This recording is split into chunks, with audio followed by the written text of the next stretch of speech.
It was on a dreary night of November that I beheld the accomplishment of my toils. With an anxiety that almost amounted to agony, I collected the instruments of life around me, that I might infuse a spark of being into the lifeless thing that lay at my feet.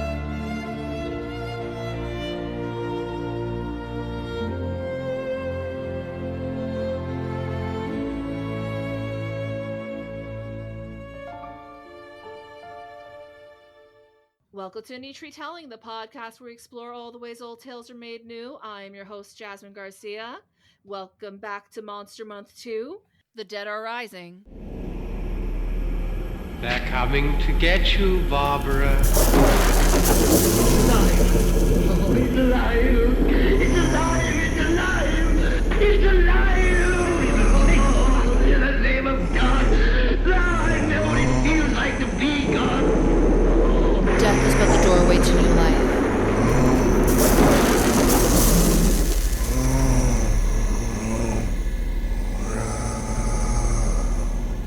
We live today, we shall live again. They're coming for you, Barbara. In many forms will we return.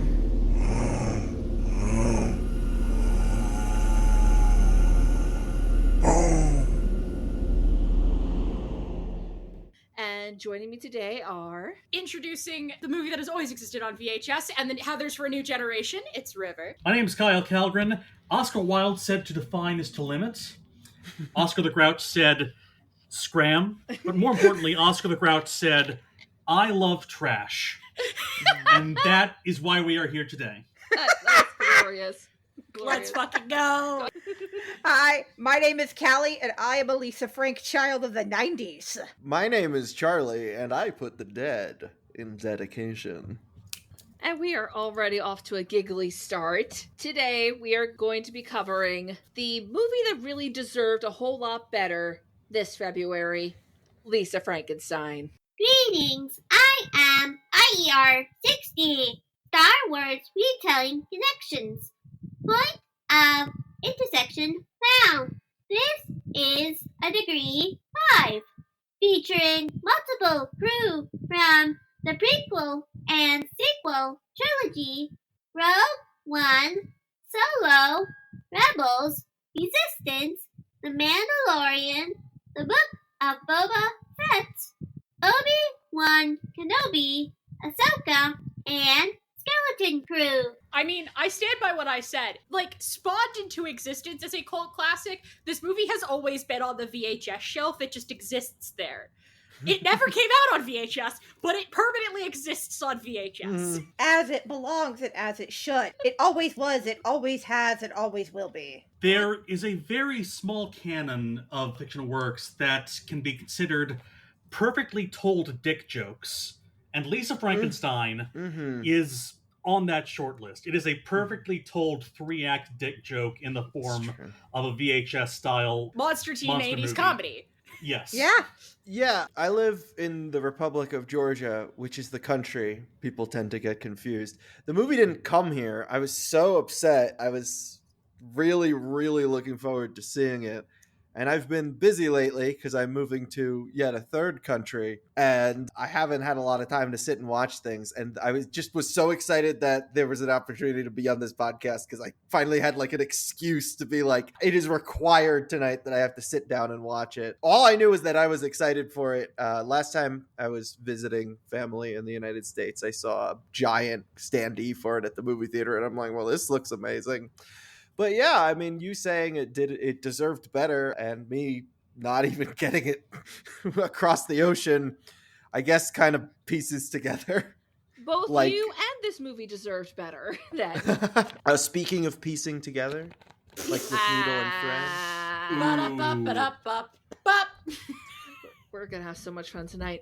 But with that said, of course, this movie shares a name with basically the progenitor of the science fiction genre, the absolute classic, Mary Shelley's Frankenstein. So what's everyone's connection to Frankenstein in general? I read the Oh, we're book very as a close. I have no connection. What the hell is Frankenstein? I have never heard this name before in my 37 years of existing on this planet. I'm sorry, didn't you literally reference it in one of your very early videos? I know. Oh, Oh, yes. Frankenstein's the Dr. Whale from Once Upon a Time, right? Oh, that was a deep one. Of course, We are Charlie, not but invoking the looming specter again. I guess we That's are. the whole reason I got involved with you people. Yeah, honestly, we can't not like inviting Charlie was basically begging for Once Upon a Time. I can talk. I will talk about Riverdale instead. That's God. It will be very relevant today. I mean, yeah. Well, the but, Cole like, Sprouse God. of it all, yeah. The Cole I mean- Sprouse of it all. My only experience with Frankenstein is the OSP Classics recap that they did for Halloween a couple years ago, because I have difficulty with classic English novels. Source, I own a copy of Dracula. It's sitting on my shelf. I haven't read it yet. I know it as like a tentpole of pop culture, and of course, I've heard the stories about the party at Lord Byron's and womb envy and this and that. Recently, I did kind of get obsessed with a particular facet of it. Here's a fun little trivia for you to share at parties. What is the first film that is an adaptation of Frankenstein that features a hunchbacked lab assistant named Igor? Isn't it Young Frankenstein? It is Young Frankenstein, but the first mention of that character in popular culture is in the Monster Mash. So this is a parody of something that never was. Incredible. Yeah, Chef's he kiss. was. Yep, he was not named Igor in the '30s version at all. Right. Mhm. He was named Franz, Yep. one of the two. Played by Dwight Fry, who also played Renfield in the 31 Dracula. And there was a character named Igor, played by Bela Lugosi in the third film, who was the victim of a failed hanging. So he has kind of like a crooked neck. So it probably came from people conflating the two characters with bad bags. Yeah, kind of. I did read the book in high school, and I actually quite liked it. And I was that pretentious asshole who was like, "It's the monster. Victor is the doctor." I was He's that not a pretentious. doctor. He's a college dropout. Yep. Yeah. Intelligence is knowing that Frankenstein is Yeah. the doctor. Wisdom is knowing Frankenstein is the monster. But either way, but I wouldn't even say he was a doctor. I was just like, he was the guy who created Frankenstein, like I was the pretentious asshole who corrected everybody I ran into who talked about it. I need to bring up a bit in The League of Extraordinary Gentlemen with Frankenstein. Oh no.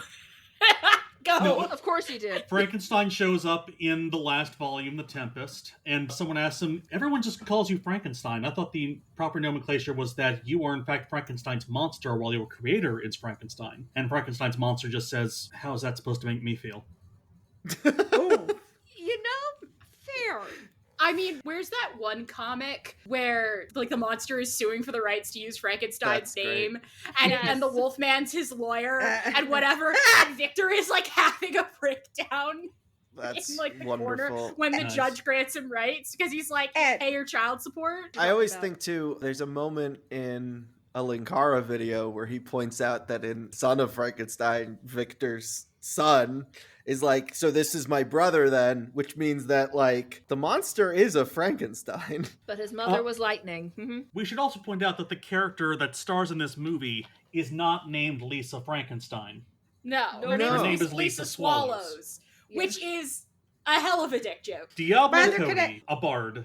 The same We dick love her. joke from Epic Movie with Captain Jack Swallows. But so much better. Yep.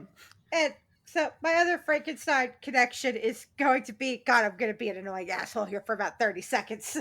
Are You Mhm. Afraid of the Dark Universe podcast, where they turned the idea of Victor Frankenstein being the monster on its head. And no, Victor Frankenstein is the monster. He killed my beloved, but it's fine.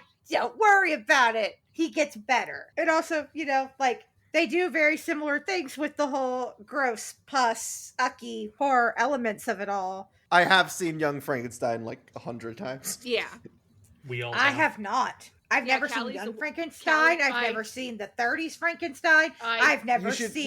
You should watch Young Frankenstein. Yes. I also haven't gotten around to Young Frankenstein yet. I've never seen that musical Frankenstein thing. I too read it in high school. I've actually read it multiple times since then. It's one of those books that's kind of stuck with me just because, I don't know, the story of somebody who feels like they have been rejected their whole life, lashing out, It's not like I can relate to that or anything. What? No. How dare? How dare? But I even have a fancy copy of it. It's like that one black and red one with the silver lightning on it. Gorgeous, gorgeous book. The Barnes & Noble version? Yes. Yeah. It fucks severely. And also, I recently read this comic called Victor Laval's Destroyer, which is kind of a sequel to Frankenstein, but it delves into issues of race and police brutality, and it's actually, it's gorgeous art. I have complicated feelings about the ending that we don't have time to get into right now. But I have it checked out on Hoopla. yes, you do. Good. It is on Hoopla, if you guys have Hoopla. Is that a real service, or Yes. are we messing with people here? No. It's an American service. If Libby is for, like, normal books, Hoopla is better for, like, streaming video and comics from your library. Yeah. Sounds like a lot of hoopla. Boo. Wah, wah. Boo. Am I gonna need a pun counter for this movie? Is that what's gonna happen? Maybe? Yes. The movie is I called know. Lisa Frankenstein. Yeah, you got a point there. Do we think that was a working title that they came up No. with and didn't change? I was reading the IMDb trivia What after you I do watched instead it, of things. as I do, and apparently it was a coincidence. That's Okay. incredible. That's even I funnier. do not believe that, though. That is also very fair. Pretty sure Lisa Frank is pretty litigious, so I think that had to just be claimed. True. My first question is, why didn't this movie warrant a funky Universal logo? Why didn't we get, like, a greened out or a neon Universal logo? That's such a good Why point. didn't I get dolphins? I want dolphins and puppies in my Universal logo to tease everybody about what they think is coming, and then they get none of that. But yeah, if Lisa Frank is rather litigious, I could see why they didn't end up doing that. Mhm. And honestly, it's okay. That's I know, okay. but Because that would be extra labor for the VFX artists. And Fair. It's true. The writer claims it takes place in the same universe as Jennifer's body. She does claim that, yes. And I love see that. it. I could see it, because for one thing, they were like 2 decades apart, so it's not like you could really expect any crossover there. But also, I just like the idea. It's the dark universe for the girlies. That animated opening sequence just perfection. No Oh my notes. goodness. Yeah. It's beautiful. It is all a the great animation in way. this movie is great. Oh, It is yeah. a great way to get people to pay attention to the credits, and a good way of getting all of our backstory out of the way. Yeah. Have you guys heard the theory that this is actually supposed to be Ernest Frankenstein from the novel? He's the only Frankenstein that does not die in the end. That would be hilarious. And extremely tragic. And I love it, Your Honor. So- Personally, the greatest tone establishment for me is opening on a graveyard, but immediately transitioning to an 80s pre-party prep session. Yeah. And then And the traditional 80s teen party. That's the tone setter, I- baby. And I loved how clearly the graveyard was a soundstage. Like all the great studio horror films. It's, And it would have been, like, at this point, probably easier to film actually outdoors, but it creates such a vibe to it. I love we decided that the 80s are neon coded. Makes sense. Even though the real 80s were brown. Right. Yes, everything. Everything was brown. Ronald Reagan, Wood paneling on pure your brown. TVs and video game systems. But my question is, do we accept that the creature's last name is literally Frankenstein, or just treat the etching over the gravestone as a title card? I think it's established that it is his last name because we see the etching in her bedroom later. Okay. And Yeah, it we is do. the last Got it. couple of letters. The last couple letters in Stein? Yeah. Maybe it's actually in Stain then. Who's to say? No, it's Frankenstein, obviously. Oh, God. I'm pretty sure his name is Cole Sprouse. Jesus. yeah. Shout Yeah. out to finally getting me to like Cole Sprouse in a thing. Turns out the only thing we needed was to get him to shut the fuck up the entire movie and just make Yep. him make weird faces in the background. That's clearly the secret. He is a fantastic mute. I watched an interview with Dylan Sprouse recently, and I remember thinking, okay, I know they visibly have an identical set of genetics, but there's like no way they're related, right? The opposite of separated at birth. I think it's because they've taken like semi-divergent enough career paths that we have been saturated with Cole so much that I never want to see his stupid fucking face ever again. That was my one hang-up for seeing this movie. Like, before we got a real trailer, is the announcement that Cole Sprouse is going to be a love interest. I was like, oh, good, for fuck's sake! Well, so I was watching Riverdale with my girlfriend, who apparently was not privy to the chain smoking in interviews and the Tumblr social experiment. God. And she just thought like he was a really good actor who created this unique character. And then when I showed her like a video essay about his weird Tumblr stuff, she was like, "Oh, I thought he was acting." No, he's just like that. And the Yeah. portraying of See? Jughead Jones. And I have to imagine, since the character is so different from what Jughead comics. is like in the comics, I have to imagine if they were planning to use just comics Jughead, and then this guy walked into the audition and they're like, let's just write that guy. That's the weirdest guy I've ever met. And I love that Lisa is into this disgustingly pretentious boy, because I'm like, yep, she's got a type then if she's going to fall in love with Cole Sprouse later. But this version of Cole Sprouse at least has like talent. He can play the piano, and Right. Yeah. he is capable of but- reading Shelley later on. I was going to point out that Taffy at the beginning there, she is giving peak Glinda energy. Taffy You deserves so much better. No character in this movie is in the same genre of movie. Taffy is in a horror movie where she is the final girl, and she deserves the universe. And They she's could also- have made her dislikable the way that, like, when Lisa gives her whole speech at the end to jump ahead, when she's like, you could have been so mean to me, but you made a genuine effort to, like, prove that I was part of your family. She is so set up to be that. Like, you are prepared to see her kindness Yeah, as... she's a little mean in that first scene at the party. but She's a it's- little mean throughout the whole movie. I mean, Right. she's kind of like verbally, very subtly insulting. But it's very easy for me, at least, to read it as teen naivete Yeah. and bad shit she picked up from Janet, Oh, who is definitely. the worst. Janet, I forgot how much I hated Janet until I was watching this movie again, and I went, I need to punch her teeth in. Carla Gugino, my beloved, but ooh, Janet. The jellies were a flawless reference. I also would not want to walk anywhere in jellies. When I was watching with my wife, and when the guy at the party gropes Lisa, my wife said, "We need to kill this guy." And we didn't know where the movie was headed. She was like, they listened to me. Yes. It's a well-written script. I mean, every villain is set up early on. Everything pays off eventually. It's a perfectly act like beat with each mutilation. There's a new body part that they get leading up to. Chekhov's faulty tanning bed.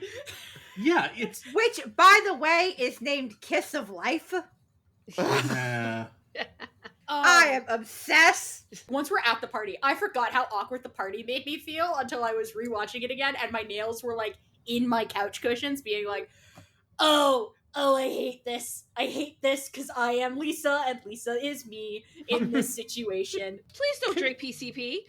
I would never. But like, who the fuck is spiking a keg with PCP? Who's got the money for both a keg and PCP? What? I have questions about, like, PCP doesn't work that fast, even if you ingest it, like, No. liquid. It doesn't work that fast. So apparently in the script, originally it was a joint laced with PCP, which is a thing that happens way more often, but they didn't want to get an R rating. This movie should have been R. I can't. I don't know everything about PCP. I'm not an expert. I made a stupid video for health class once, but it's not. Also, it's very hard to accidentally smoke a joint. You know, I mean, Well, someone she hands you a didn't. drink, She was you peer sit- pressured into taking the beer. She would have presumably been peer pressured into. I mean, the post-coital chocolate milk was also supposed to be a joint, so that makes more sense. Oh my god. Post-coital chocolate milk. That's my new album. What it is. I just have so many problems with that because I'm like, that's not how that works. That's not how anything Callie. works for the Callie. Right, but we're Also, you cannot bring the dead back to life with a tanning bed. I understand that. Well, he wasn't but, brought like, back to life with a tanning bed. He was brought back to life with lightning, which we all know is Right. possible. So. Yeah. Oh, of which, course, no, right? Yeah, I took look. that class in high school. I a very targeted lightning strike. Literature. I took anatomy and med classes. This is genuinely a thing that bothers me. I take medicine. I'm chronically ill. Let this bother me, please. Do you take PCP for your chronic illness? I wish. Gonna start ripping our faces off. That's your new novel title, actually. If postcoital chocolate milk is your album title, then you take medicine for your PCP is the novel. All right, you're giving me so many projects after this. I clearly. I'm too busy. no, I'm moving to if- Mexico, y'all. I don't have time for this. If Benadryl worked that fast, my life would be better. Callie, It's true. Callie, it's for the vibes, okay? And I understand that. I deeply enjoyed the portrayal of her having a bad trip. Oh, that was great. It Uh, just doesn't work that fast. I like the animated painting was super cool. That was very cool. Catherine Newton, I've decided that her niche is earnest but a little insane. Lisa, Handshake, her character from Detective Pikachu. I also feel like Handshake, her character from Abigail a little bit. A little bit, especially okay. after spoiler. But also, consider this. Lisa and Lydia Deetz would be best of friends. Lydia, Seymour, and Veronica are forming a drinking club. Yes! I myself am Lisa- strange and unusual. I survived a murderous partner. Lisa is going rip to y'all, but I'm different. Seymour is lamenting over the supernatural effects, and Veronica's just going, like, how are you all like this? I need therapy. How did this happen more than once?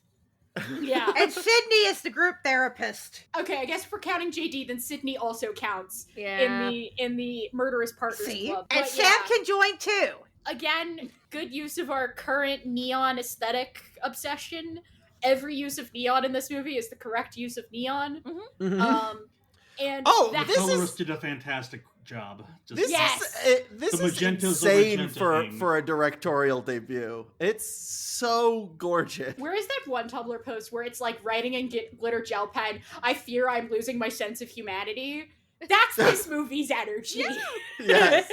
Honestly, So good. Eastergrass hair is not a compliment. Well, this guy's a creep, so.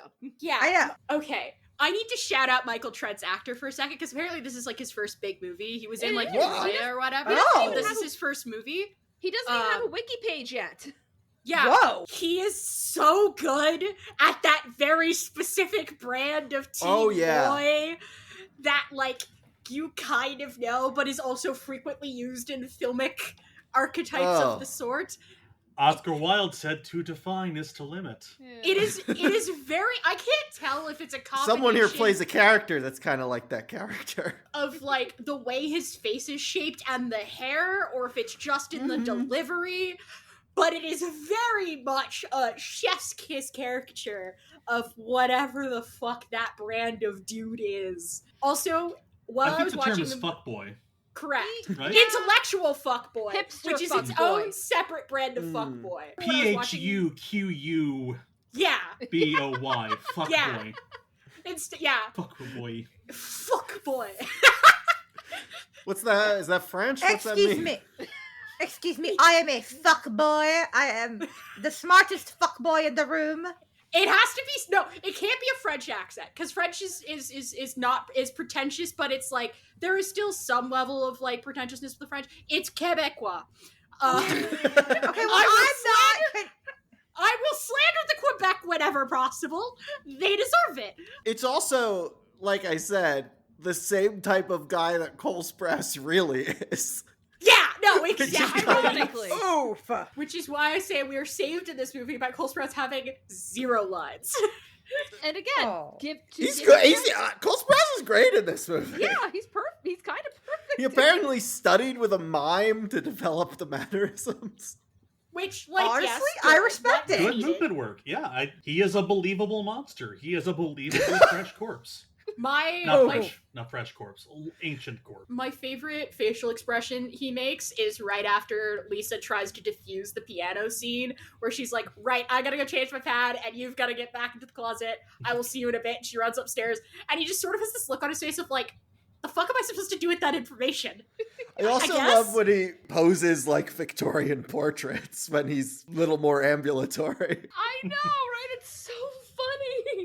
And also, I do kind of love when his hand is, fixed on, and he just gives her this little smirk. It's just like, oh no, Lisa, you were in so much trouble. Also, when I was watching this in theaters for the first time, it took me the entire movie to try and figure out why the fuck I recognized the dad's actor. Because I'm like, I have seen that very specific face before. Why do I recognize you? Open up IMDb after the movie's over, and I'm like, oh, it's Ted Wheeler from Stranger Things. I have seen him do this playing exact the same brand. character. Playing the exact same character. The exact Oblivious brand. 80s horror dad. It's I've never fired, probably. Hapless, I've ne- useless 80s horror dad. Yeah, it's like, so this dad is useless and completely oblivious, and this is an 80s period piece, and it's like, well, why hold auditions? So It's the glasses. I think the glasses really solidify the energy. My wife had to pause and IMDb the mom. Is that the same mom from Spy Kids? yes. Carla Gugino? Oh, yeah, legend. Spy She was- Kids. So- She's in all of Mike Watchmen. Flanagan's stuff right now. Whoa. Okay. Gotcha. And also, speaking of the dad, show of hands, who was thinking that he was going to end up being the masked killer from the flashback? Oh, 1,000%. Yeah. Literally, I have the note of did Dale kill Lisa's mom? Probably not. But that thought does enter your head It's like, when they're getting yeah. the masked killer explanation. it really Is there ever an explanation for the masked killer? No. No, this takes place in the 80s movies version of the 80s, so slashers just happen sometimes. Yeah, which is fair, but like, So, it takes place in the 80s? It takes place in what you think the 80s was like from having seen movies. yeah. No, So- that's just the 80s. Actually, on reflection, this would make a fantastic double feature with Slumber Party Massacre. Sure. Slumber Party Massacre 2, specifically. Which is, the Slumber Party Massacre series is one of the few, original 80s slasher franchises directed by a woman, or directed by women, Yeah. plural. I didn't know And- that. Okay. Especially Slumber Party Massacre 2 in particular has a very theatrical villain. It's a guy who plays an electric guitar with a drill bit at the end of the guitar neck that he... Well, so he I know what rocks my out next while he movie stabs. is. Right? This Yeah. sounds I love this. incredible. I miss the mid-budget, low-budget movie when you could do stupid shit like that. It's It is 10 that things- stupid shit. It is that, iconic, generic, stupid shit. Original, generic, stupid. By generic, I mean, genre-defining. Yeah. You are Gen- able to do Generic creative, as in stupid the shit like adjective that. form of genre. Yes. Generic. Generic, if you will. Can we talk about the dream sequence and how her dress had the Pabst Blue Ribbon logo on it? That Yes, was such yeah. a critical, cool thing to see. This I thought it There was was a like Pabst it. reference right before that. yeah. Yeah. This is Like, one of the few Who's your favorite dreams- director? Pabst. Oh, You're you just read reading my beer. again. Yeah. He drinks Pabst. I don't know. I don't even drink beer. I don't know. I think No, that is Pabst Blue Ribbon is the beer of you're poor and you want to drink beer. That's all Yeah. it is. You're So poor it- and you live it's- on a farm. It used to be the redneck beer, but because it was cheap and easy to come by, it became the hipster beer. Also, G.W. Pabst, it's been a while since I've seen Pandora's Box, but he definitely directed this same kind of, goth archetype in this, Pandora's Box in particular, the Louise Brooks character who ends up being a victim of Jack the Ripper at the end. Spoilers for a movie that came out in the 20s. Okay. I But- feel like it's also because saying Murnau would have been too cliche. She's clearly a cinephile. Yeah, she Louise has of Swallow's the character is clearly a cinephile, but all the the Méliès. George Méliès And all imagery of the all around the her Universal room. Monster stuff. R.I.P. Lisa Swallows, you would have loved The Shape of Water. I have to say, her dream, it's one of the few dreams I've ever seen in a movie that actually feels like a dream. It's just Mhm. it's all this random iconography, and yeah, sure, it makes sense at the time, but if you look back at it, it's just yeah, this is complete nonsense. What the fuck? correct me if I'm wrong, this is Zelda Williams' first feature film? It Yes, is. yeah, first directorial debut. We gotta get her a second one, right? Yes, Yeah, oh my absolutely. god! Because this is too solid of a movie to It's to be I a am. one-off. If you guys are talking about how this movie didn't do that well, I'm horrified that she won't direct another film, and that's not a future I I want to know. live in. No, I need her to do more. This is such a gangbusters debut. This is what the level on which I feel about Bound by the Wachowski sisters. Yeah, sure. This is your first movie? She is so talented. This movie has a great understanding of space.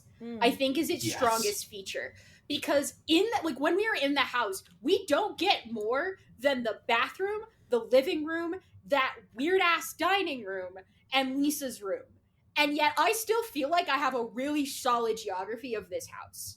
Yeah. Or, like, with the school, we don't get more than, like, the lockers and that one stereotypical classroom and then eventually the principal's office. But I still feel like this school is lived in. Yeah, I still feel like I could walk around in this school building. Production design. Yes! I've missed production design! Fucking Lisa's room has stuff in it. It's cluttered. It looks like someone lives there. I have missed rooms. Imagine giving a shit when you make a movie. How about that? I miss when things had stuff in them. So many shits were given to this movie. Yes. And also, I loved that, like, in the nighttime at the party scene, I didn't need to have my brightness at 5,000% to see what was happening. Lighting design! It was dark, but I knew what was give happening. Us color theory. Give us palette. It does remind me of the lighting design in Riverdale. They do really blue nighttime scenes, and there's been a couple where it's like nothing emotional or moody is happening, and there's this big blue spotlight going in the window as if like the moon is a blue spotlight, and that's just kind of something I say to my girlfriend when we're watching Riverdale and it shows a nighttime scene. I go, the moon is a blue spotlight. The moon is a blue spotlight sounds like a classic, like, 1960s sci-fi story. Yeah. My life is a classic 1960s. The moon is a blue spotlight is also the name of my jazz fusion album. Awesome. That's it. Also, is everyone in this movie just a fucking creep? Like, holy shit! Yes. Yeah, This movie is female horror in that the world is out to get you, kill you, Yeah. and sexualize you way before you are ready. Yeah. And it's also a movie about how we refuse to deal with female trauma in any capacity. No one comforted me when my father died in Da Nang. That's why I am the way I am. Yeah, see? Subtextless. And you're doing martinis in the middle of the goddamn day! While listening to a self-help tape about why it's important for empathetic people to not care. The layers of shittiness in the way this character was written. And she's a nurse! Yeah. And she's a psych nurse! You're a psych nurse. Should you be using the word loony bin? No. Mental health care in this country is in shambles. And it was The even good more so in news- the 80s. That mom pissed me off for a lot of reasons, but She's supposed to. You're supposed to want her dead. I have a strong desire to smash her head into a lot of sharp, pointy objects that won't kill her immediately, but will cause a lot of pain. So what you're saying is her death was not satisfying enough. Listen, it's okay. Lisa has one decent parent, and her name is Taffy. Like, it really struck me with this viewing. It's like, oh my god, Taffy's the only decent parent in this family. What the fuck? Taffy is, again, an icon and star. I love her so much. She does not deserve any of the bullshit she gets put through. She's just a teenage girl. That's her biggest crime. She's a somewhat vapid teenage girl, which, in fairness, so is Lisa. Like, the main point of this movie is that Lisa is just as vapid and self-centered as anybody else. Which is like, we know. But she has a revenant working for her, and therefore she can drive the plot. I do like that the killing of Janet is the creature's doing. Because, like, one of the first hurdles you've got to jump when you're doing this sort of, like, murder plot movie. The murder romance, if you will. The specific subgenre of a good person gets dragged into murderous exploits, TMCR, copyright pending, is that there is that first hurdle of, okay, how are we going to do the first kill? It always has to be some form of act of self-defense, because you have to be able to let the audience justify it to themselves so they continue to go on with, like, however the murderous crimes are going to rise. And it has to be the shittiest person so you can be like, well, the guy sure looks like plant food to me. Or, as another great musical said, they had it coming. They had it coming. They had it coming all along. You know, you've got your dentist, you've got your alpha bitch mean girl, and you've now got the stepmother threatening to send her 17-year-old daughter to a psych ward. What the fuck did Lisa do to you, bastard? You're double fisting martinis at noon. I think she's the axe murderer. Back it up. I like that idea. I like the idea that she killed the first wife. I mean, it is stated that Dale is husband number 2. Yeah. You know what? Headcanon accepted. That was Headcanon another. accepted. Yeah, I thought we were gonna learn because first when we just heard the story randomly, I was like, "Oh, then it was her dad." And then as we got to know the stepmom, I'm like, "No, it's definitely her." And then we don't touch on that at all. It's not important. It never never addressed again. It's tragic backstory trademark. No, so what I saw, because I was scrolling through Tumblr because I was looking for stuff for the blog, someone pointed out that it was an axe murderer who killed her mother, and every murder in this movie, except for Janet's, is done with an axe. Oh my And it's God. a reclaiming of trauma and allowing to use the weapon that harmed her to save and protect herself. This movie's a masterpiece. Can I just say the creature has really good aim with that axe? Remarkably Okay. good aim. Let me talk about, I actually have been axe throwing, and the very first shot that I did, I somehow managed to land, and then barely landed anymore after that. I don't know how he did that. It's He truly did it remarkable. one-handed too, I'll never learn because I am not going axe throwing with Cole Sprouse. Well, And it's like the precision of doing it one-handed when you've been dead. You were reanimated a couple of Yeah. hours ago, maybe. He put points into one-handed melee. I don't know. he's so quick to do murder. He's great at piano. He's very proficient with a fire axe. Who the fuck was this guy? Ernest Frankenstein. It's about the inherent eroticism and romanticism of sewing body parts back on. Yeah. And they're portrayed in such a romantic way, so I'm almost just like, do I want this in a fantasy way? Question mark. Chekhov's faulty tanning bed, chef's kiss. I will say, Black Widow The kiss Lisa, of life, if you will.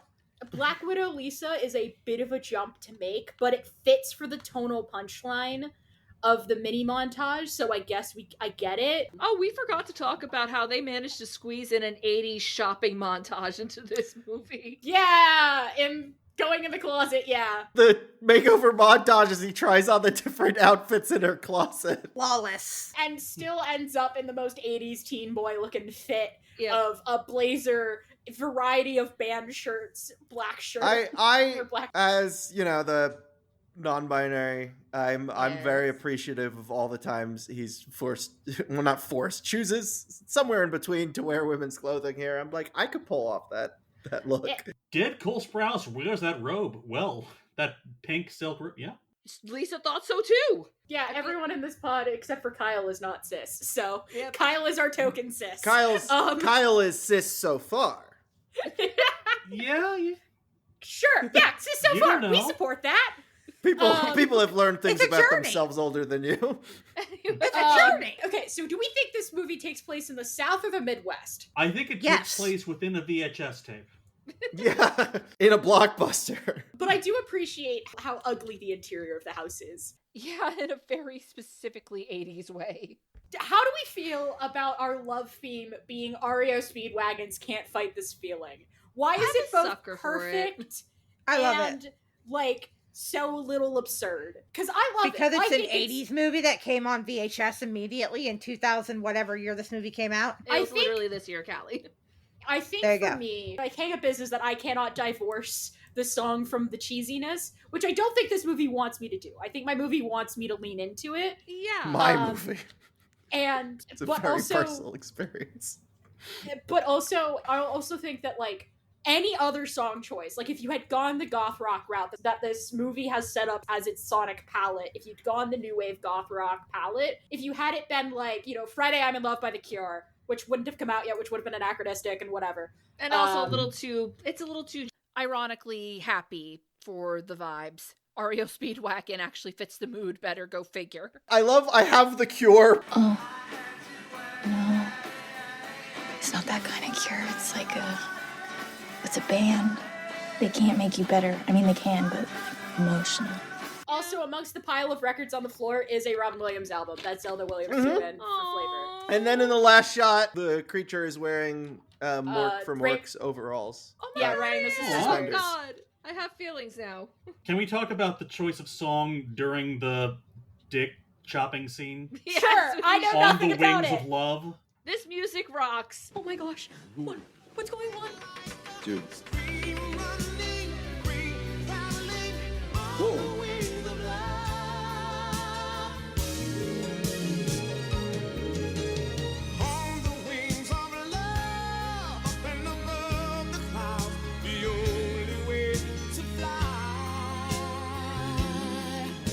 The dick chopping scene. Okay, first of all, I have so many thoughts and feelings about Lisa's speech. You like cool movies and music and stuff, but only for you.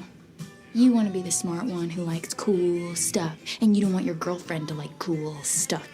Do you know how uncool that is? The number of times I have wanted to deliver that monologue, both to fictional characters and to real life people, non-zero amount of times. Did that guy even like cool things? No! Aside from- God, he They're did. status symbols! She thought he did. Quoted Oscar Wilde that one time. Which means he's gay. He has a Nietzsche t-shirt in the party scene. Oh God, this character is perfect. Say Nietzsche t-shirt 5 times fast. I will not. Don't make me. But I'm glad this guy's in a movie and I don't have to talk to him. Yeah. Correct. He seems like he'd be insufferable. He's the kind of guy that I just know my preteen to teenage self would have probably also had a massive crush on. But as an adult, I'm just like, ugh. Why the fuck does Tamara suck so badly? Other than that she is also a teenage girl, and teenage girls kind of suck to one another. Yeah, that's about it.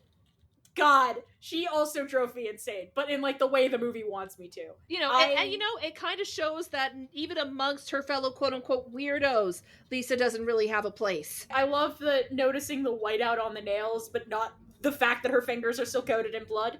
Is that the new teen trend? Dale. Again, hapless dad. Why are they watching Bob Ross? Because it's nice and calm and you can fall asleep to it, which is why it was popular in the first place. Yeah, Lisa is the most character. She is, is and I love her. The most character. She's so weird. She's a little insane. She would kill a guy, but also not really. When she's like, you know, all this murder stuff is your fault, and then just quickly slips in regards to her stepmother getting killed, only just because it made me feel so good. It's like, honey bun. Honey bun. It was your idea to kill the guy, which, as she had pointed out, his hands were going to do terrible things. Yeah. And now they are a vessel for the talent of REO Speedwagon. This is such a quotable movie. I'm just been you seem to have the whole movie memorized. I just rewatched it today. Yeah. So. How many times have you seen it? Twice now. Same. This is going to be a big sleepover movie, at the very least, for a very specific genre of teenage girl. And that specific genre of teenage girl is the one I was as a teenager. Yeah. If this had come to me when I was like 14, 15, this would have become my entire personality. We would have been insufferable, pretentious little bitches about it. Which is why we're talking about it now.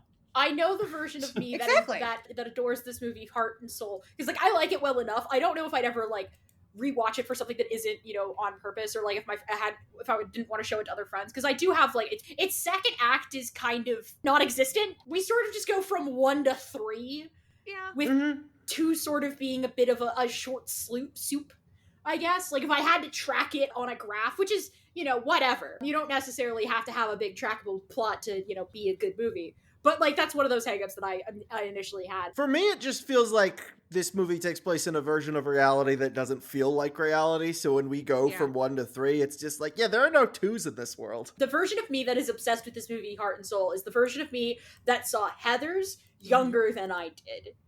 This is the version of me that saw Heathers, like, freshman year of high school to like 8th grade, rather than in like sophomore year where I should have watched it so I can have critical thoughts about JD. I'm probably gonna show this to some friends. I adored it. It was just a delightful watch. What a fucked up little movie it is. I want to talk really quickly, like, I know we talked about the axe throwing, but can we talk about how gorgeous the shot was when he launched that axe into his back? Right? It's a very good composed shot. Spinning axe cam. Yeah. Again. I don't know how they did it. I don't care how they did it. It was just cool. I mean, probably the Axis CG Probably. would But be how you do it. You have just a regular tracking shot going up to someone and then... Who cares? It looks cool. It's great. I also love, like, because I was scrolling through the Tumblr tag. There's someone writing the little analysis about how the monster leaves the axe with Lisa, and so Lisa, picks it up, takes it, and, like, it's fully, like, I think the monster thinks she's going to kill him. She's going to put him back in the ground. She and thinks is, like, she's going to do it too. And is fully accepting of that until she drops the axe. And that's when he turns around. I do not have a thing for zombies. That's like a monster fucking line I will technically draw. Generally, I agree. Vampires are fine, but I don't do zombies. Will technically draw. That adverb is doing a strange amount of heavy lifting that I'm just being left up to my imagination. Witches and Dua Holland, aka like Headless Horseman, they're also kind of okay. So the But, problem like- is that Cole Sprouse has a head. No, the problem is Cole Sprouse can talk. We know, River. It's okay. No.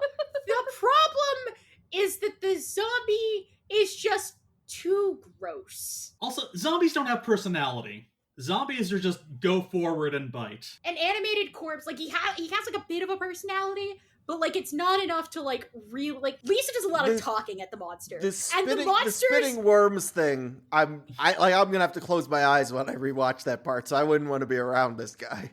Yeah, the monster I loved that. The monster's general like vibe is looking at Lisa and going, "You're so unhinged," and dropping his pants. Lisa has less a reason to like. Lisa's into him because she is fucking starved for affection and friends. And she's a freak. She's also a freak. And I'm far more willing to buy the idea that like she just needs someone to talk to. Again, quoting the line in the bathroom, this is the most words I've said in one sitting in a while. Yeah. Like, she hasn't had anyone listen to her, and I think she just needed somebody to listen to her. Getting her a tape recorder would fix things. I don't know. I don't think it would. She should start a podcast.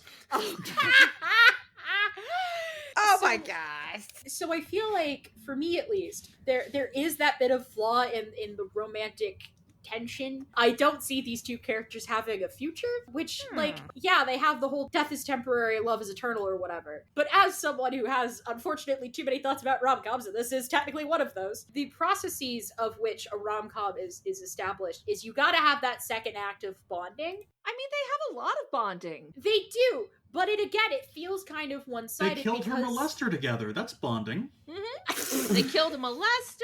They played love songs. They had that cute dance. First date ideas. Just girly things. Murder is a love language, River, okay? I will take your word for it. There is just like a hint of a missing piece that makes it so like I come out of this movie where I'm like, yeah, I had a good time. I had a great time. I just have some quibbles with it. My other quibble, and I know that this isn't the point, but how the fuck does Dale feel? Dale just lost his wife and his only daughter in very quick succession. He's got that other wife on the other side of town. He's fine. Dude, a tragic. He just lost 2 wives and a daughter in very quick succession? Yeah. That man is not going to get therapy because it's the 80s and he's a dude. No thoughts, just trauma. I think that's the answer, unfortunately, River. The reason why we don't really pay much attention to how Dale feels about this is because he doesn't think too much about how he feels about all of this. He won't allow himself to think about how he feels. That sounds like a disaster. That's why he sucks as a father right now, unfortunately. Look, I can summarize Dale's personality very simply. Head empty, no thoughts, but in a negative connotation. Yeah, which, like, I don't know, man. I have to have sympathy for side characters because that's what I do. I love River. River, who are you talking to? I know. As for me, the romance does work for me, and I think it's mostly to the credit of our 2 main leads. They play off each other so well. It's like, okay, with what little we've got here, I can actually really buy this. You're terrible, but you kind of belong together. You're whatever the equivalent of toxic Yuri and or toxic Yaoi is, but for straight people, but also toxic bi for bi. That's my final stance. Jess, you were talking about how the chemistry of your leads can sell a movie. You can get away with a lot. Yeah, if your leads have chemistry.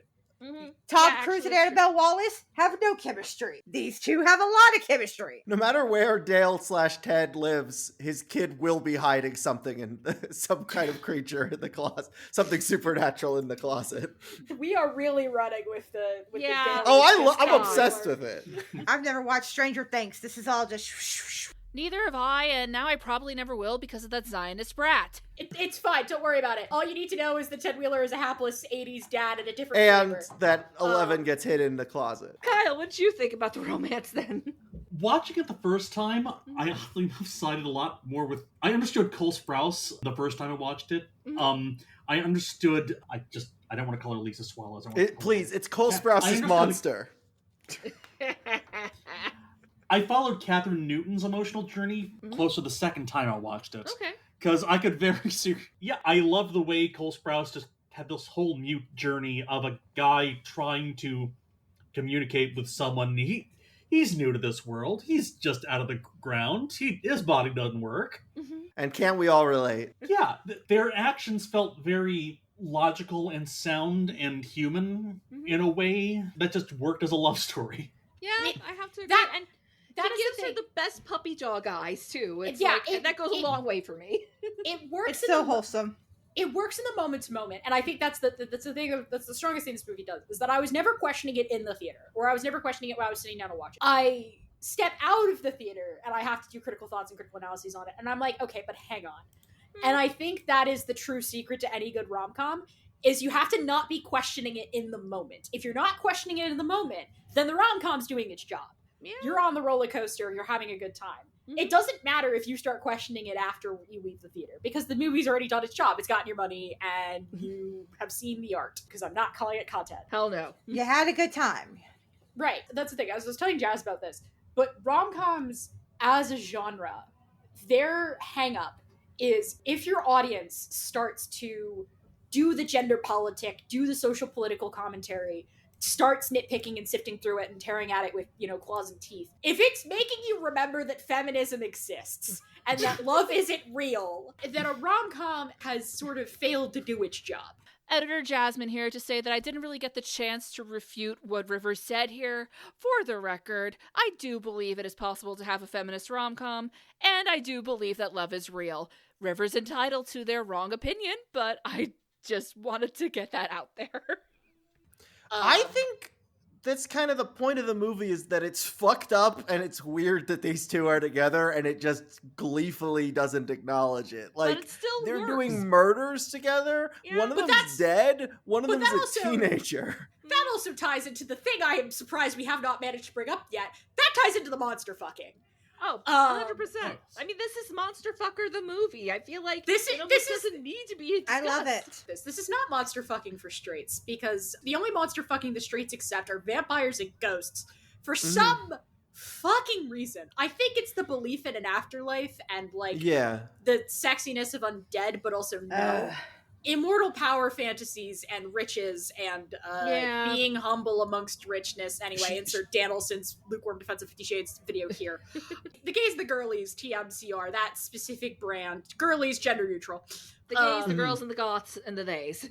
Yeah, that Venn diagram is a stack of pancakes. The idea that making this movie a zombie movie, making this movie a Frankenstein as a monster fucker romance, and taking parts from the people that have hurt you is a very poignant idea, as well as if you can take what you like about the people who have hurt you, because that's the thing, is like far too often you don't let people who aren't in some way important to you, or in some way you have some level of a connection to, hurt you. That's not how that works. Having that put into something that has already decided it loves you, and in this case, this creature or whatever. And again, I do also think it's a smarter move from like an audience perspective, and from like for those squeamish about the innocence being dragged into murder subgenre, it is important to have the creature do most of the mutilations and the murder, because that way Lisa has a better understanding of her journey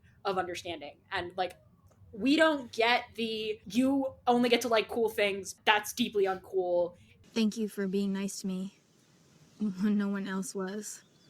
Went out of your way to try to Tell people I was part of your family. And her speech to Taffy, without her doing this whole side journey with being able to finally talk to the creature for the first time and being able to express her thoughts without having someone interrupt her. Hey, guys, mask aligned those into women. Here's your tip of the day, tip of the pod. Ways to get women to fall in love with you. According to Shakespearean comedies, match a woman's wit. According to this movie, fucking listen to her, for God's sake. That's it. Those are your two barometrics, and it's apparently very hard to do. Apparently. It is a very important masculine value to know when to shut the fuck up. And Cole Sprouse should shut the fuck up. He should learn from this character. From this, Truly. Shut the fuck. Speak only in quotes. But you know how sometimes people like take a little too much from their performance and bring it into their life? He should try that thing. He stops talking. But like also quoting Percy, someone with more experience in capital R romantic poetry probably can do the deep analysis on the Percy-ness of it all. Well, according to the Wikipedia plot summary, the poem that he recites is "Oh Mary Dear." Yep. I'm assuming it was a poem that he wrote to Mary Shelley herself. Probably. Mm-hmm. And that's correct. Kind of perfect. And then Mary posthumously for him published. And then held onto his heart until the day she died, even though he was kind of shit to her. I think it's also kind of interesting that, like, Lisa is also clearly meant to be like a Mary Shelley stand-in, kind of, because like she hangs out in graveyards. Enough said. She hangs out in graveyards. She's very pretentious, and I don't mean that necessarily in a bad way. It kind of is, but it's also she's a teenage girl. She's allowed to be lowercase p instead of capital P. Yeah, lowercase p, but like she's trying to fit into this world that doesn't want her to fit in. That thinks like, well, what you like is weird. What you like, you shouldn't like what you like. That's and she also has to deal with the loss of her mother, actually. Yeah, that's literally what that was going to be my next point, is that like, she is our Mary Shelley stand-in. According to the IMDb trivia, the title card itself, etching on a gravestone, is a reference to how Mary Shelley learned to write her name by etching her mother's gravestone. Sure is. Like I was saying, like, she is definitely supposed to be the Mary Shelley stand-in, and I think that's our other tie into Frankenstein. And it's like, it's a story of trying to kind of find your place as a teenager, as a person, as a woman. Where do I, as someone who likes things that are outside of the stereotypical norms, where do I find my people? Where do I find my tribe, my people, my clique, whatever you want to call it? Like, where do I find the group of people that I belong with? Especially in an age without the internet, without the social media of it all. Oh my god, Lisa Swallow's handshake, Sarah Williams from Labyrinth. They both needed the internet so bad. How do I find someone who's not gonna, like, think this is the stupidest thing ever? Having her be kind of a little bit weird, a little bit outsidery, and having her be that lowercase pretentious, instead of having her be a normal teenager who accidentally finds body brought back to life, which, you know, has happened. That is a story that's happened, you know. Or going the weird science route of crafting him in a lab specifically for her, because that was one of the other listed influences in the IMDb trivia page, is weird science. Oh god, this is a way better version of the weird science scenario, I'll tell you that much. I've watched that movie, it sucks. So having it kind of be this, like, I am finding a person who gets who I am, kind of allows us as an audience to be like, okay, you two are doing some really weird, fucked up shit, but I get it. You guys are each other's people. You relate. You get it. You're defending each other. And you're trying to show your love in the absolute worst and most toxic ways possible. But as you guys grow together, you'll grow out of that, hopefully, question mark. And that is cinema. And also really ties well into the creature's whole arc in the original novel, actually. Like, you actually made me realize that, like, if I can't have my love, I'll have my anger instead, basically. Like I was going to say, this barely has anything to do with the original novel, despite my Ernest Frankenstein theory.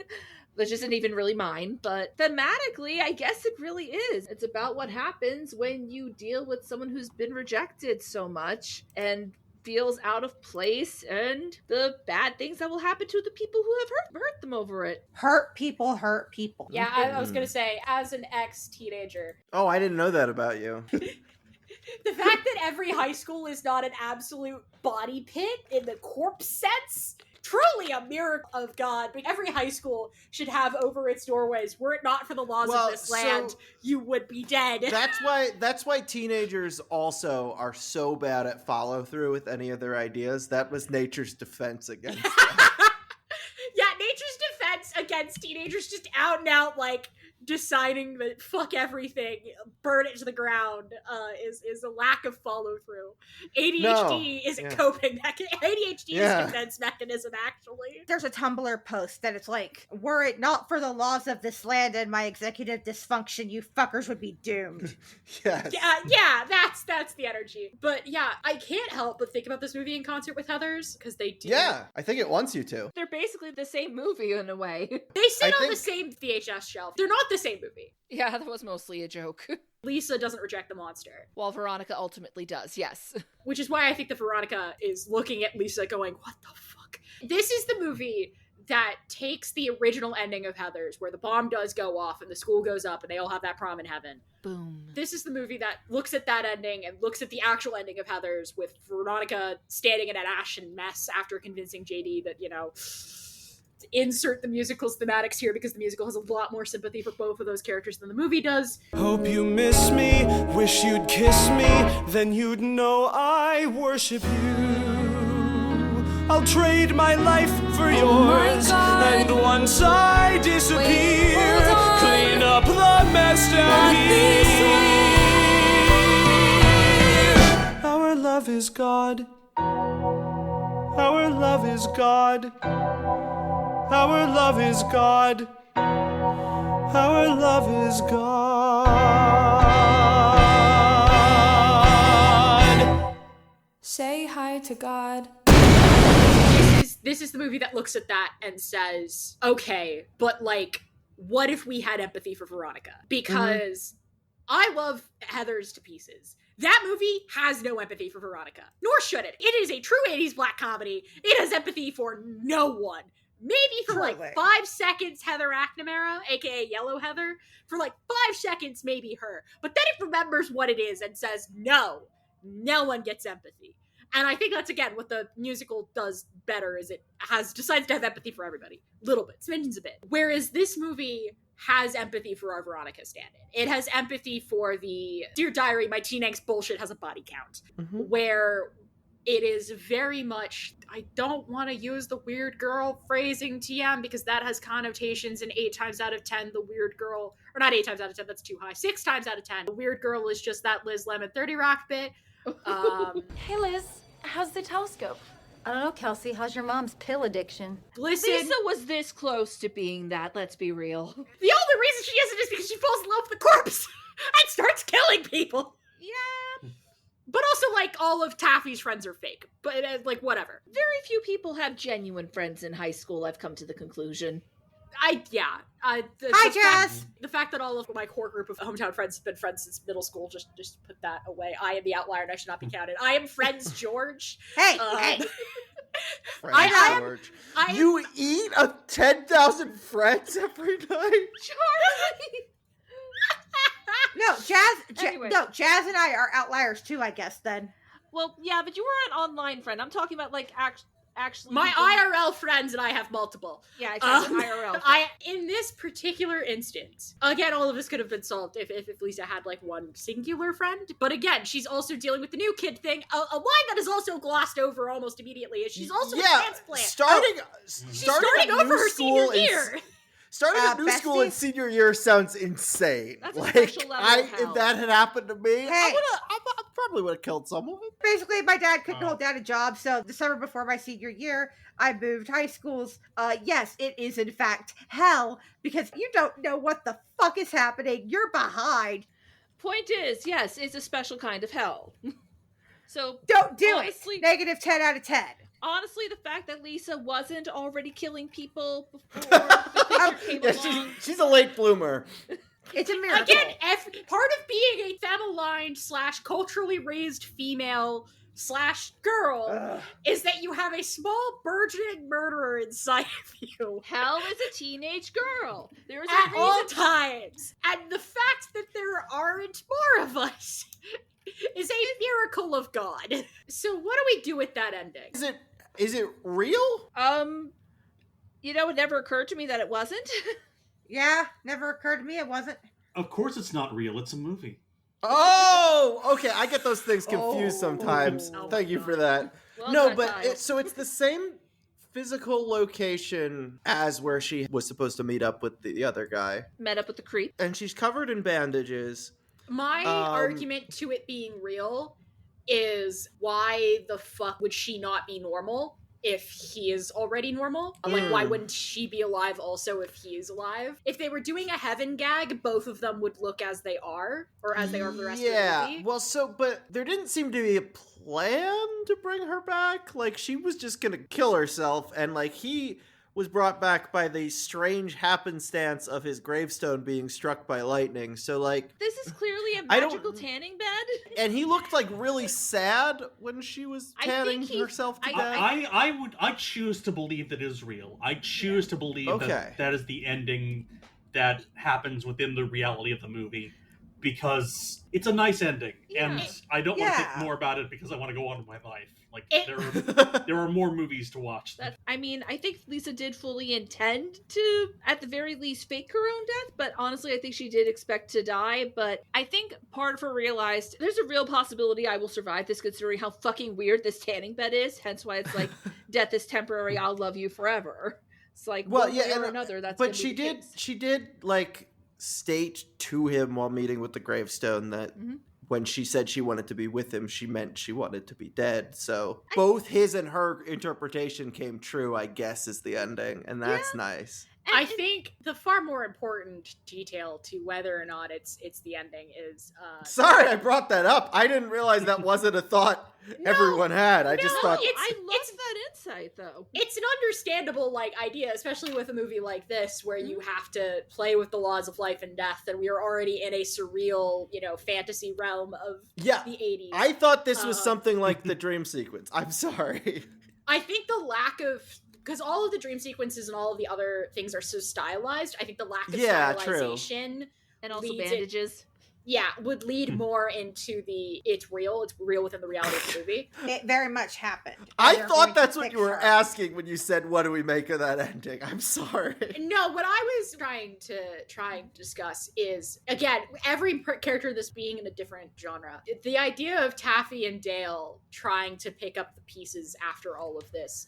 And Taffy being the only one to notice the beloved wife epitaph that the creature inscribed on the grave because he didn't want her to be buried unmarried the way he was. Well, Dale is so unobservant, he could go into the pro circuit for it.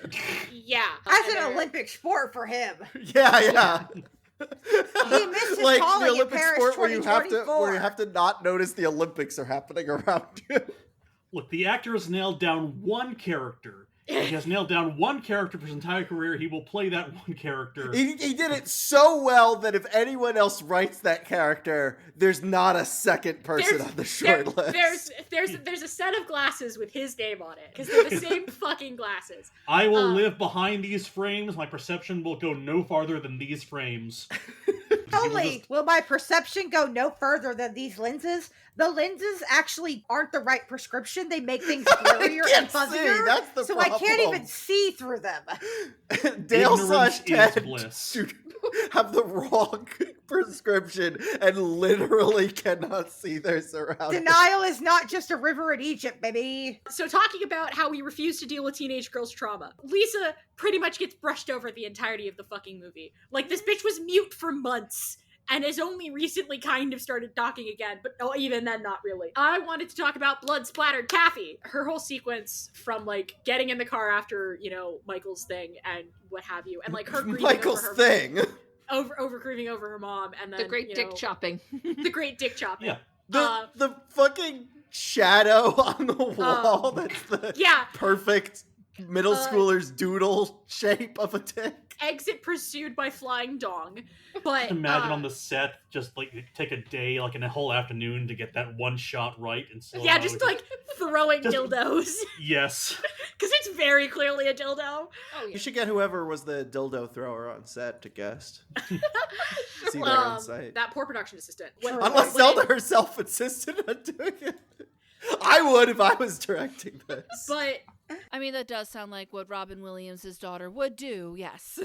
It's my fucking movie. I'm throwing the tilt. But leading into the scene in the car where Lisa gives her whole speech about, like, I'm thankful for you, even though I haven't been always, showing of it. Because again, teenage girls and sisters and what have you. And especially new sisters, like, they're still trying to figure out each other's rhythm. Taffy is doing her best, but like, God, no one gives you a manual for this sort of shit. But immediately, as soon as Lisa leaves the car, Taffy scrambles out and runs because, like, holy shit, her sister is associated with this thing that just chopped her sort of boyfriend's dick off. And what the fuck is she supposed to do with that? Yeah, that was a lot. It was also, she had seconds between processing there's a zombie in the room and hey, this guy's dick just got... There's a zombie in the room. The zombie has an axe. The zombie's chopping your boyfriend's dick off. Oh God, my sister knows the zombie. That was seconds of her life. Taffy is a very horrible, no good, very bad 5 seconds. Taffy in the no good, horrible, very bad week. This bitch has been through it. But like her standing on the side of the road covered in blood, that is like an obvious, to any normal person who doesn't live in movie logic world and doesn't have a theme to perpetuate, is immediately pulling over being like, hey bestie, why the fuck are you covered in blood? Are you okay? Do I need to run you to a hospital? And all that guy gives her is a weird look of like, what are the teens up to these days? And teens said in the most derogatorial way that I can imagine it. And then drives off. But like, Taffy has been the pinnacle, and again, this is still an observation from Tumblr part 12, but the idea that Taffy has been the pinnacle of what society expects of a girl. Mm-hmm. And like, she's the cheerleader, she's got friends, she's popular, she's sleeping around a bunch, and no one seems to shame her for it, which good on the movie. She's sweet, she's kind, she's a little bit of a doofus, but she's 17 and she's allowed to be. She is what everyone expects of teenage girldom. And the minute she has stopped conforming to that, which she's very clearly dressed down the day that she has this breakdown and goes to Michael's and whatever, but the minute she is standing on the side of the road in a stolen Nietzsche t-shirt covered in blood and slippers, what is society going to do with Taffy? Dale's not going to have an answer. She's never going to get therapy because it's 1989 and we don't believe in therapy. So she's kind of in Lisa's place now. She is in Lisa's place. Oof. And she also has to deal with the idea that Lisa might be responsible for it.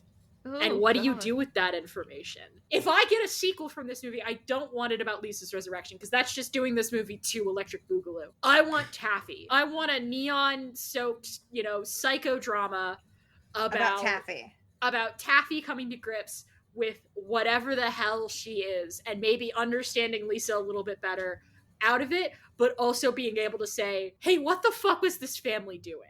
Because again, I also think that Taffy is aware of how shitty Janet is. Because again, her first remark when Janet is presumed off on her little retreat or whatever is like, it's so much better without Mom around.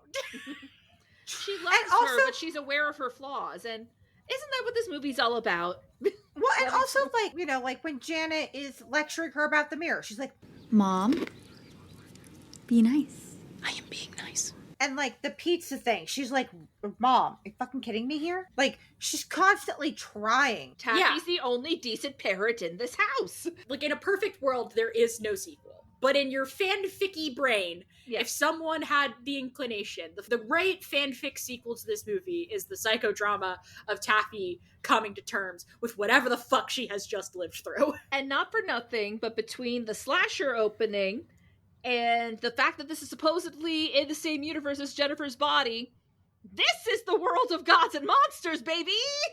It's the dark universe. For her. Diablo Cody, you've done zombies. You've done succubi. What's your next creature? Can I recommend vampires and or werewolves?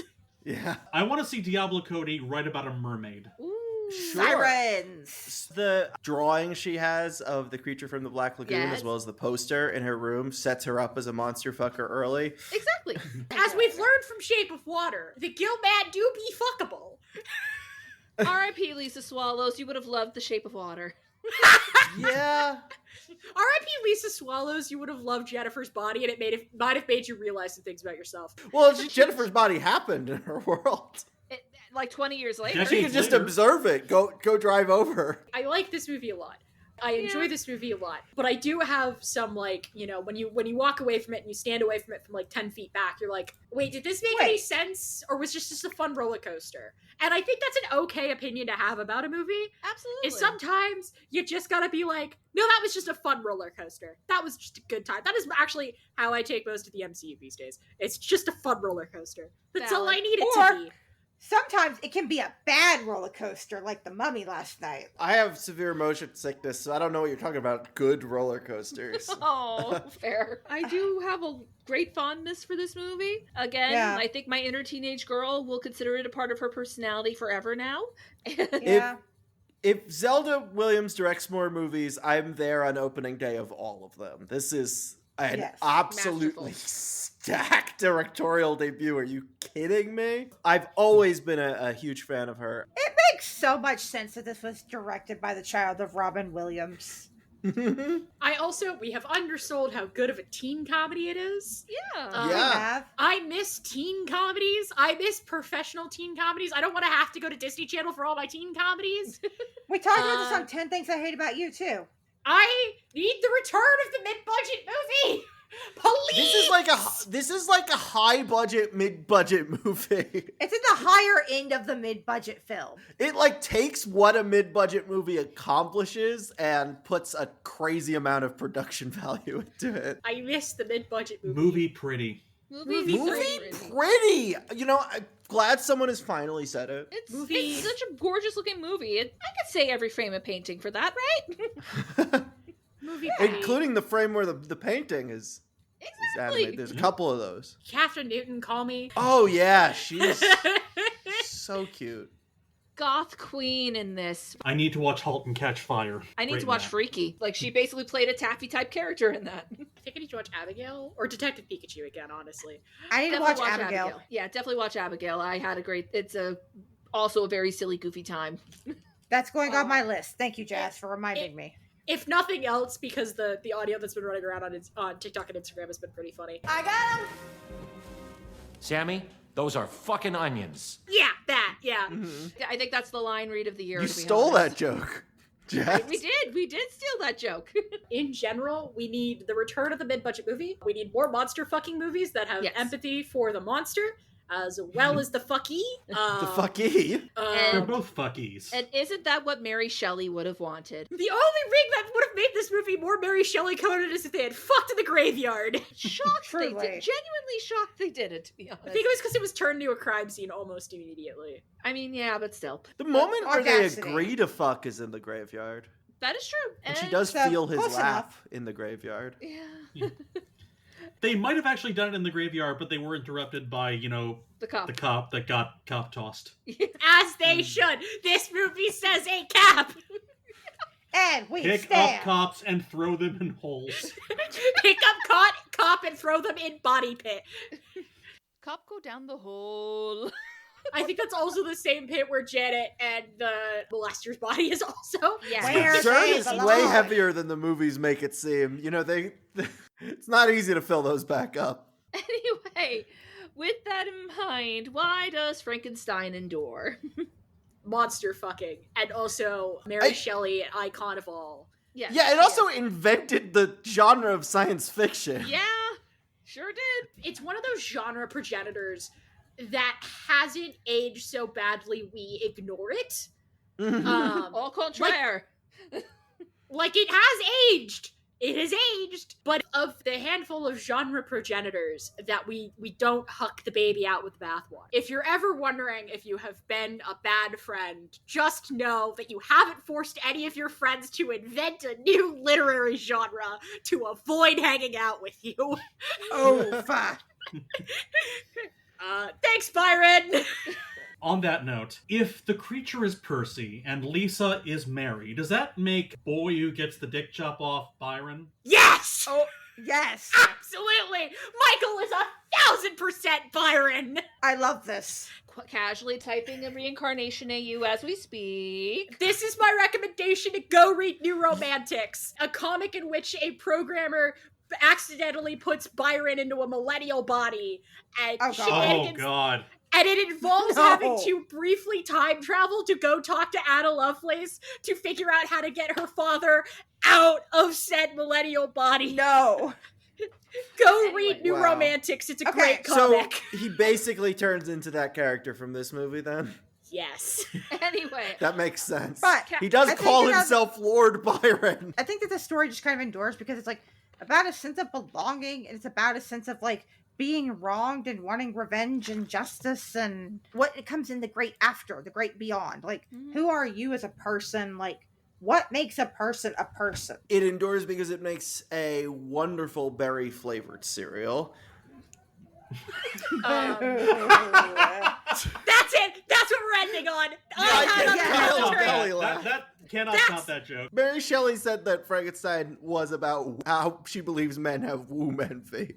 I mean, I don't think she said it. I think that was like critics later on. Oh, okay. Like, at least as far as my education went, it was mostly because she had really gone through a whole lot of tragic shit. Like, again, lost her mother at a really young age, lost her baby, and also she was just hearing about all this stuff like galvanization and whatnot, and it was all making her think about death. She like had a nightmare that her baby came back to life, but it was like a corpse in her arms. It's horrifying. Also, she was living in a house with Lord Byron, and if any man should not play God, it is definitely Lord Byron. And the idea and the prospect that a man like Lord Byron, who may or may not have a slightly stronger constitution for science than H.P. Lovecraft, which isn't saying much, the idea of Lord Byron playing God is an idea we should all be horrified. She was scared of anybody playing God. Like, she very much felt like, no, we should not be bringing people back to life. That's awful. When it comes to Frankenstein, along with just the sense of feeling like an outcast, there's also, of course, we are fascinated by death, even though we are terrified of it. So, of course, we're going to be constantly reinventing ways to prolong life, or at the very least bring people back from the dead. Like, it's interesting how, in spite of the fact it's out and out stated in the novel, no, I can't bring a specific person back to the dead, hence why I am putting together different pieces of a corpse, also to create the perfect man, which, of course, a lot of people have pointed out, very, very gay of him, but... Listen, you can't convince me there isn't some form of subtext with Clerval. Oh, of course not. It's very much that. And also Elizabeth and Justine. But anyway. But it's interesting how, with most retellings of Frankenstein, no, we're bringing a specific person back, because deep down, that's what we all want. We want a chance to be with those who have passed on again. I like the take on that in this one is like, it's a pure coincidence that the gravestone that was hit with magic lightning was the one she had been talking to and told her address to. Yeah. It's a so very specific strike of lightning, yes. Well, if it didn't happen, there wouldn't be a movie. And also it gives him a second chance at finding love and belonging. I know that if it didn't happen, there wouldn't be a movie, but I'm saying the reversal of the I am bringing back a specific person thing is, no, this just kind of happened. Yeah, but again, it kind of was perfect because it gave him a second chance, because deep down we're afraid of death because we're afraid we're not going to be able to accomplish all that we want in life. And we're not going to get enough time with the people that we love. In a way, it is kind of beautiful. He got his second chance. She got somebody who will actually fucking listen to her. Maybe that's why I buy we into got a it. pretty movie. That too. That's highly quotable. Again, it's a solid flick. It's great. Please, if you haven't seen it, which statistically speaking you probably haven't, please go see it. Probably should have watched it before listening to the podcast. Oh, that too. But if anything we've said sounds appealing to you, please go give it a shot. Yeah, we didn't. This is the reveal. We made up the movie for the podcast. If you are a film producer, if you are a movie producer, hire Zelda Williams to make movies. If you're a movie producer, for some reason, listening to this your podcast, sit down, come here, real close, a little bit further back. You're too close. Mid-budget movies. Not everything has to be a tentpole or a expanding universe or an auteur project. You can just do movies with like C-tier actors, mid-tier people. You can hire unknowns. I believe in you. It doesn't have to be the same 6 people in everything. I love all of the people being mad about the whole Jacob Elordi Wuthering Heights thing and suggesting Dev Patel and other actors of color, but you can also hire new actors. Please. The actor pool has not been stimulated in so fucking long. If there's nothing else that this PGO series is doing for us, is it's stimulating the actor pool for the first time in fucking ever. So please, dear producers that I know you're not listening to, because why would you listen to the silly ass podcast? If so, hi, hello, I'm River. I have thoughts, opinions, and technically a degree in this shit. Hire me. Please donate to our Patreon. Donate to our Patreon so the Jazz can hire me. Make mid-budget movies. Make rom-coms again. Make movies that can just exist and don't have to make $1 billion. It's nice if they do. It's great when they do, but it does not have to be the end-all be-all. You had your actors on strike. God knows how many months, ages ago, and you were supposed to improve their working conditions. The person you're talking to is still hypothetical, by the way. Yes, I know. This is a prayer. This is a prayer to an imagined Let's all join hands. Your writers and your actors went on strike specifically so that you might do this again, and you'd stop going back to the studio system. You want to know what happened to the studio system? It fell apart violently and viciously. And I know that the Paramount Accords are no longer in place because Washington is fucking stupid. But please, for the love of God, for the love of all that is holy and unholy, because I know some of you fuckers worship the devil and sold your souls, and there's not a Mistopheles deal in there somewhere. Please, rom-coms, mid-budget movies. Anyway, any other final thoughts before we go into plugs? Catherine Newton, I am free on Wednesdays if you are also free. You said that one already. Cole Sprouse, learn to shut the fuck up in your real life. Cole Sprouse, do not call. Carly Gugino. Cole Sprouse, do not call me. Carly Gugino, I am free on Tuesdays if you are also free. Yeah, you're busy on Wednesdays because of the prior engagement with Catherine now. Liza Diablo Serrano. Cody, write more monster movies. You're good at it. Yes. Diablo Cody. And you have the name Diablo, which is perfect for that. Yes. Diablo Cody, write more monster movies specifically for the girls and the gays and the theys. Yes. We will Liza show up every Soberano, time. I am also free Fridays. Yeah, that too. Hi, hello. I am not also saying no to that. Hey, Zelda Williams, I'm free most of the time. The point is, we love women. Movie hot! Yes. This spiraled. I think we should just go to plugs. I think that's our last hope. We gotta go to plugs. Yeah, okay. Who's got stuff to plug? My name is Kyle Calgren. I have a YouTube channel that is my name, Kyle Calgren BHH. I talk about stuff on it. Hi, Kyle. Hi, Kyle.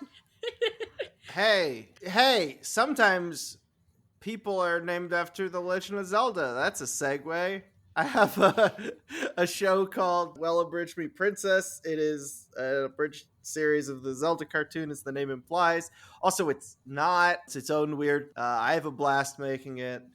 I also have a podcast called Mystery Shack Look Back. It is a nostalgic time capsule and no spoiler book club of the original Gravity Falls fandom, and we are coming back soon. I just edited the first 10 minutes of our first episode in 2 years. Our backlog is fantastic. That's not self-praise. There's other people in those podcasts, including Alex Hirsch, the creator of the show, Jason Ritter, the voice of Dipper, Rob Renzetti, supervising producer and creator of My Life as a Teenage Robot, Michael Rianda, creative consultant / creative director, depending on which season, and director of Mitchell's versus the Machines.